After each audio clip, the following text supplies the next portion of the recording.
August 14, 2025 నిన్నటి రోజున రేపు స్వాతంత్ర దినోత్సవం సందర్భంగా మనం అందరం ఉత్సాహంగా ఉండే సమయంలో రాత్రి ఒక అమ్మాయి, కీర్తి అనే అమ్మాయి, తాను లవ్ జిహాదులో ఇరుక్కున్నానని, ఆ ఇరికించిన వాడు ఒక పాకిస్తానీ ముస్లిం అని ఆవిడ ఇప్పుడే కొత్తగా తెలుసుకోవడం అనేది ఆవిడికి చాలా విషాదకరమైన విషయం అని చెప్పింది.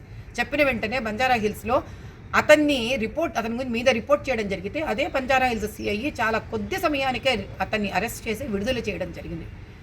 ఇలా బంజారా హిల్స్లో అమ్మవారి గుడి ఉంటే దానికోసం వచ్చిన భక్తులను 400 మందిని కేవలం బొట్టు పెట్టుకుంటున్నారని, ఒక కుంకుమార్చన చేస్తున్నారని అరెస్ట్ చేసే వీళ్లను, కానీ అదే ఒక పాకిస్తానీ లవ్ జిహాదుల అమ్మాయిని ఇరికించాడని మాత్రం చెప్తే అదే బంజారా హిల్స్ సిఐ అరెస్ట్ చేయడం అయింది, వదలడం అయింది.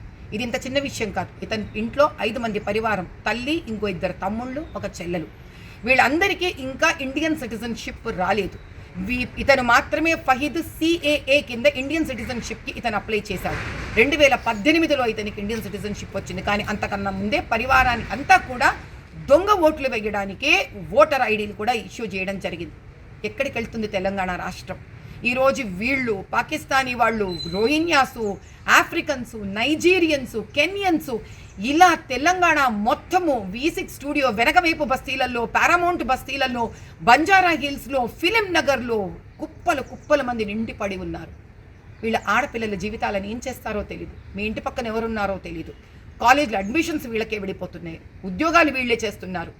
ఈరోజు హైటెక్ సిటీలో ఉద్యోగాలు దొరికిపోతున్నాయి వీళ్ళకి, బ్యాంక్ లోన్లు దొరుకుతున్నాయి వీళ్ళకి, ర్యాపిడోలో బండ్లు వీళ్ళే నడుపుతున్నారు. మనము ఈరోజు తెలంగాణలో సురక్షితంగా ఉన్నామా అనే ప్రశ్నకు సమాధానం లేని పరిస్థితిలో ఉన్నాం. అందరం మేల్కోవాలి. దీన్ని తేల్చుకునే వరకు మనం ఊరుకోకూడదు.